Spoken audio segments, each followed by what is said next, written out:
નમસ્કાર મિત્રો, હું કનૈયાલાલ મીરાણી આપની પોતાની મનગમતી યુટ્યુબ ચેનલ શિક્ષણ સફરમાં આપનું સ્વાગત કરું છું। આ ચેનલ ઉપર શૈક્ષણિક માહિતી, અભ્યાસક્રમ, શિષ્યવૃત્તિ પરીક્ષાઓ, સરકારી યોજનાઓ, સ્પર્ધાત્મક પરીક્ષાઓ તથા કમ્પ્યુટર અને ટેકનોલોજીને લગતા વિડીયો અપલોડ કરવામાં આવે છે। હજી સુધી તમે જો આ ચેનલને સબસ્ક્રાઇબ ના કરી હોય તો સબસ્ક્રાઇબ કરી દેજો, તમારા મિત્રોને શેર કરી દેજો અને બેલ આઇકન દબાવી દેજો જેથી અમારા નવા વિડીયોની અપડેટ આપને મળતી રહે। નમસ્કાર મિત્રો, આજે આપણે ધોરણ 7ની અંદર વિજ્ઞાન વિષયની જે પેપર વાર્ષિક પરીક્ષાનું જે પેપર લેવાનું છે એનું આપણે સંપૂર્ણ સોલ્યુશન છે એ આપણે આ વિડીયોમાં જોવાના છીએ। તો તમે આજનું 18/8/2024નું ધોરણ 7ના વિજ્ઞાન વિષયનું પેપર તમે જોઈ શકો છો અહીંયા કને। જો તમે હજી સુધી આ ચેનલને સબસ્ક્રાઇબ ના કરી હોય તો સબસ્ક્રાઇબ કરી દેજો અને સાથે સાથે બેલ આઇકન પણ દબાવી દેજો જેના કારણે અમારા દરેક નવા વિડીયોની અપડેટ આપને મળતી રહે। તો ચલો હવે આપણે જોઈએ પ્રશ્ન एक तरफ जेनी अंदर एक अ तमने नीचेना विधानों खरा है कि खोटा ए तमारे जणाववाना छे। तो सौथी पहेलुं विधान आपेलुं छे तमने हीमोग्लोबिननी हाजरीना लीधे रुधिरनो रंग लाल होय छे, साचुं। आ विधान आवशे साचुं। बीजुं छे मनुष्यना मूत्रमां मुख्य उत्सर्जक द्रव्य तरीके यूरिया जोवा मळे छे, तो ए आवशे अहींया कने खोटुं। मुख्य उत्सर्जक द्रव्य तरीके यूरिया जोवा मळतो नथी। बीजू आवशे ब है नीचे आपेला प्रश्नों जवाब माटे योग्य विकल्प पसंद करो। तो पहलू जे छे बीजनो फैलावो वनस्पति ने कई रीतना उपयोगी है। तो बीजनो फैलावो जे छे कई रीतना थाय छे तो वधु गीचता अटकावे छे, सूर्यप्रकाश अने पाणीनी स्पर्धा अटकावे छे अने नवा निवासस्थानों बनावे छे। तो आ रीतना तमारे आपेला तमाम आवशे। तो तमे जोई सको छो केवी रीतना अहींया कने तमाम आवशे। बीजुं छे पानकुटीमां प्रजनन खाली जग्या द्वारा थाय छे, तो जवाब आवशे डी पर्ण। अहींया तमने आकृति क मां जे दर्शावेली छे तमे विद्युत कोषनी अने एनी आकृति छे तमे जोई सको छो एकदम परफेक्ट। पछी ड नी अंदर तमारे खोटुं विधान सुधारीने फरीथी लखवानुं छे। तो अरीसो ए पारदर्शक पदार्थ छे, खोटुं छे। तो लखवानुं अरीसो ए अपारदर्शक पदार्थ छे। वाहनोनी हेडलाइटमां बहिर्गोળ लेन्स वपराय छे, तो अहींया लखवानुं वाहनोनी हेडलाइटमां अंतर्गोળ अरीसो वपराय छे। तो आ रीतना तमारुं बीजું विधान है आ रीतना आवशे। चलो एना पछी बात करिए प्रश्न 2 सौथी पहला तमने आपेलुं छे रक्तकणों अने श्वेतकणों। तो रक्तकणों अने श्वेतकणों जे छे आपणा रुधिरना जे कणों छे, आपणा लोहीनी अंदर बंने कणों आवेला छे एना सरस मजानो अहींया कने तमने तफावत बंनेनो अहींया कने 3 मुद्दाओमां आपेलो छे, तमे जोई सको छो। पछी बात करिए बीजा नंबर पर अरीसो अने लेन्स। तो अरीसो छे अपारदर्शक होय छे, वाहनोमां वपराय छे, ज्यारे लेन्स छे पारदर्शक होय छे, चश्मा अने वाहनोमां ए वपराय छे। आ रीतना तमे बे मुद्दा पण लखी सको छो। एना पछी बात करिए आपणे जोड़का जोड़ो ब नी। तो अविभाग सामे ब नी अंदर तमे जोई सको छो स्विच ऑफ स्थितिमां एटले एनी सामे आवशे डी खुल्लो विद्युत परिपथ। लोखंडनी खीली तो सी आवशे विद्युतना वाहक। आ रीतना तमे जोई सको छो। त्रीजो छे रूम हीटर, तो एना सामे आवशे बी विद्युत प्रवाहनी उष्मीय असर अने विद्युत घंटड़ी। चौथुं छे एना सामे आवशे ए विद्युत प्रवाहनी चुंबकीय असर। तो आ रीतना तमे जोई सको छो। 4 आपणे जोड़का अहींया जोड़ी दीधा छे। एना पछी प्रश्न 3.1 नी वात करीए, जेमां वनस्पतिना बीजनुं पवन, पाणी अने प्राणी द्वारा फैलाववामां शुं छे। तो सौथी पहला आपणे पवन द्वारा कोण कोण फैलाय छे, तो आवशे मदार अने सूर्यमुखी। पाणी द्वारा शुं आवशे, तो नाळिયેર अने घासना बीज। अने प्राणी द्वारा शुं आवशे, तो गाडरिયું अने यूरेना। तो ए अहींया कने आ रीतना आवशे। बीजा नंबर पर तमे जोई सको छो पारदर्शक, अपारदर्शक अने पारभाषकमां तमारे वर्गीकरण करवानुं छे। तो पारदर्शकमां कोण कोण आवशे, तो सफेद पॉलिथीन, शुद्ध पाणी अने हवा। अपारदर्शकनी अंदर अरीसो अने पत्थर अने पारभाषकनी अंदर तेलवाळो कागळ। तो आ रीतना तमे अहींया कने सरस रीते आ बंने वर्गीकरण प्रश्न 3.1 मां अने प्रश्न 3.2 मां जे तमने वर्गीकरण करवाना आपेला छे, आ बंने वर्गीकरण छे आपणे अहींया कने सरस रीते तमने आपी दीधेला छे। तमे आ जोई सको छो अने जरूर लागे त्यां विडियोने स्टॉप करी अने आ जवाबो जे छे ए तमारी नोटपोथीमां उतारी लेजो, अथवा तो तमे जे जवाबो लख्या छे ए बराबर परफेक्ट छे के नहीं ए तमे आनी साथे मैच करी अने तमने केटला मार्क्स आवशे एनी पण धारणा अहींया कने करी सको छो। तो तमने केटला मार्क्स आवशे ए तमारे कमेंट सेक्शन में जई अने कमेंट करवानी छे। चलो आपणे हवे आगळ वात करीए प्रश्न 4 अ नी। नीचे आपेला विकल्पोमांथी योग्य विकल्प पसंद करी अने तमारे जवाब लखवानो छे कि झड़पनो मूलभूत एकम कयो छे। तो अहींया कने जवाब आवशे बी मीटर पर सेकंड। चलो एना पछी दौड़ती वखते तमारा हाथनी गति, आपणा हाथनी गति केवी होय छे, तो एने कहेवाय छे दोलन गति, एटले अहींया पण आवशे बी। चलो एना पछी प्रश्न 4b नी बात करी, खाली जग्या पूरवानी छे। तो घर अने उद्योगों द्वारा मुक्त थतुं गंदू पाणी ए क्यां जाय छे, तो सुएजमां। तो बंने खाली जग्या अहींया तमने आपी दीधेली छे, तमे जोई सको छो। क नी आपणे वात करीए तो नीचेना प्रश्नोना टूंकमां जवाब आपो। तो तमारा मते शौचालयनुं महत्व પ્રદૂષણની દ્રષ્ટિએ જણાવો તો શૌચાલયનો ઉપયોગ કરવાથી ઘરની બહાર ગંદકી ફેલાતી નથી, પ્રદૂષણ ફેલાતું નથી, જેના લીધે રોગચાળો ફેલાતો અટકે છે અને આપણું આરોગ્ય સારું રહે છે. પ્રકાશના પરાવર્તનનો વ્યવહારમાં ક્યાં ક્યાં ઉપયોગ જોવા મળે છે તો આપણે વસ્તુ જોઈ શકીએ છીએ, અરીસામાં આપણું પ્રતિબિંબ જોઈ શકીએ છીએ, રસ્તા ઉપર આવતા આપણી પાછળના વાહનોને જોઈ શકીએ છીએ, વગેરે જગ્યાએ આપણે એનો ઉપયોગ થતો જોવા મળે છે. ચલો પછી 5મો પ્રશ્ન છે, તમારા ગામમાં વારંવાર હિંસક પ્રાણીઓ આવે છે તો તેની પાછળનું કારણ શું હોઈ શકે? તો એ તમારે તમારી જાતે અહીંયા કને વિચારી અને લખવાનું છે, જેના કારણે તમને એક્ઝેક્ટ ખ્યાલ આવી જાય કે કેવી રીતના છે. તમે વિચારજો. આપણે આગળ બીજા પ્રશ્નનું સોલ્યુશન છે એ જોઈએ. ગટરના યોગ્ય સંચાલન માટે કઈ કઈ બાબતોનું ધ્યાન રાખવું જોઈએ? તો ગટરમાં કચરો ન જાય તેનું ધ્યાન રાખવું જોઈએ. દરેક 50 કે 60 મીટર પર ગટર વ્યવસ્થામાં મેન હોલ્સ હોવા જોઈએ. ગટરની વ્યવસ્થિત સફાઈ થઈ શકે તેની પણ સુવિધા હોવી જોઈએ, વગેરે જેવી બાબતોનું આપણે ધ્યાન રાખવું જોઈએ. તો આ રીતના તમે અહીંયા કને જોઈ શકો છો. આપણે પ્રશ્ન 5ના અંદર જે બીજો પ્રશ્ન છે ગટરના યોગ્ય સંચાલનવાળો, એનો પણ અહીંયા કને તમને જવાબ છે સરસ રીતે અહીંયા આપણે આપી દીધેલો છે. તો આ રીતના તમે જવાબ લખ્યો જ હશે અને તમે આના સિવાય તમારા શબ્દોમાં જો કોઈ જવાબ લખ્યો હોય તો તેના પણ માર્ક્સ છે એ તમને મળવાપાત્ર થશે જ.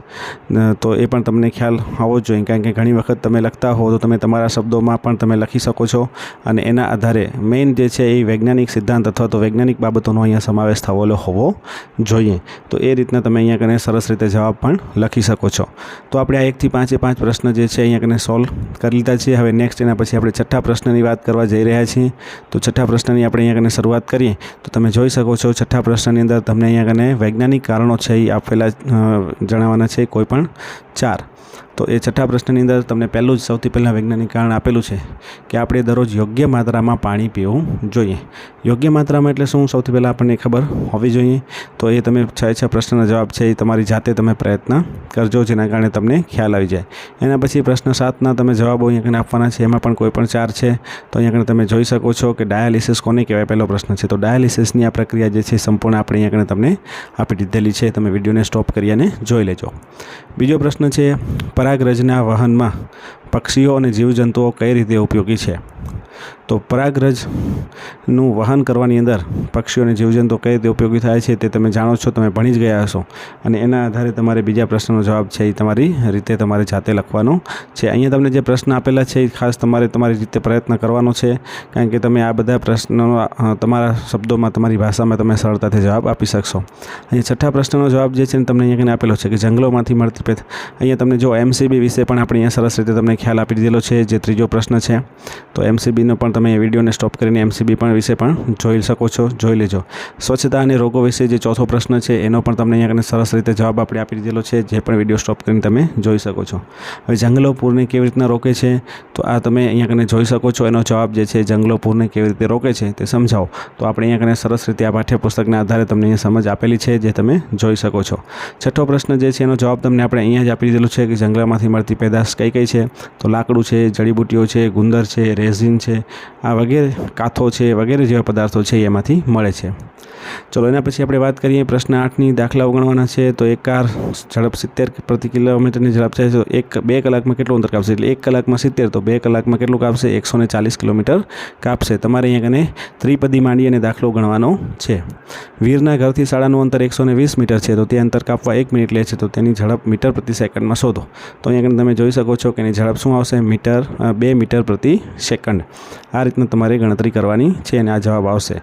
લોલક 20 દોલન પૂર્ણ કરવા માટે 32 સેકન્ડનો સમય લે છે, તેનો આવર્તકાળ કેટલો થશે? તો 32/20 તમારે કરવાના છે, તો જવાબ આવશે 1.6.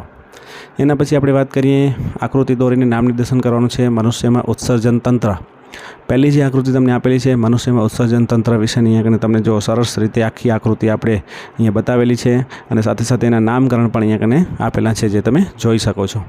બીજું છે પરિવહન તંત્રની યોજનાકીય રેખાકૃતિ બતાવવાની છે. તો પરિવહન તંત્રની આ જે આકૃતિ છે એ આખી આકૃતિ છે આપણે અહીંયા કને બતાવેલી છે અને સાથે સાથે નામ નિર્દેશન પણ કરેલા છે. ચલો એના પછી અહીંયા કને તમને નીચેની આકૃતિના નામ નિર્દેશન કરવાના છે. તો તમે આકૃતિ તમને આપેલી છે એના નામ નિર્દેશન તમે જોઈ શકો છો કે એ જે છે ત્યાં શું આવશે? પરાગાસન.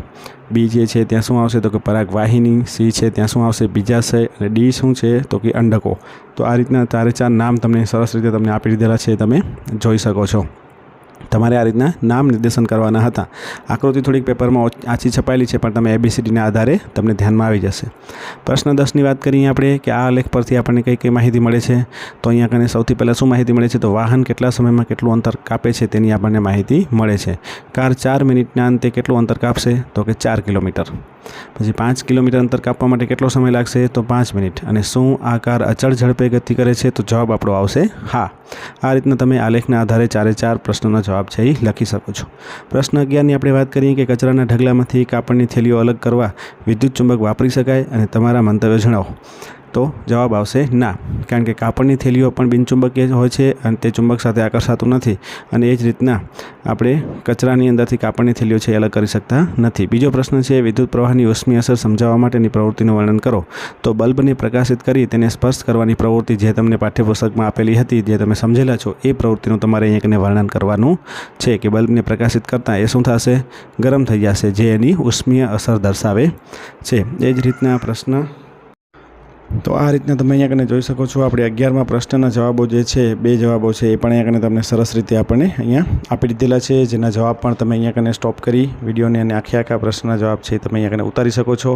ખાસ કરીને 11મા પ્રશ્નના બીજા પ્રશ્નની અંદર તમારે આ જે આખી પ્રવૃત્તિ છે બલ્બને પ્રકાશિત કરવાવાળી, એ ખાસ આખી પ્રવૃત્તિ છે અહીંયા કને તમારે લખવાની છે. શક્ય હોય તો આકૃતિ દોરીને લખશો તો તમને સરસ રીતે સરળતાથી માર્ક્સ છે એ વધારે તમે મેળવી શકશો. તો આ રીતના જ્યાં ક્યાંય જરૂર પડતી હોય ત્યાં કને તમે વિજ્ઞાનની અંદર જો આકૃતિઓ સાથે પ્રશ્નને સમજાવશો તો તમે સરળતાથી તમે માર્ક્સ છે એ વધારે મેળવી શકશો. તો આ જે છે એની ટેકનિક પણ છે, કારણ કે વિજ્ઞાનના પ્રશ્નોની અંદર જ્યાં સમજાવટ હોય, સમજાવટ કરવાની હોય, પ્રયોગો હોય, પ્રવૃત્તિઓ હોય, જ્યાં તમે આકૃતિ દોરી અને સરળતાથી એ વસ્તુને તમે સમજાવી શકો છો. તો ચલો એના પછી આપણે વાત કરીએ હવે નેક્સ્ટ, એટલે કે 12મા પ્રશ્નની.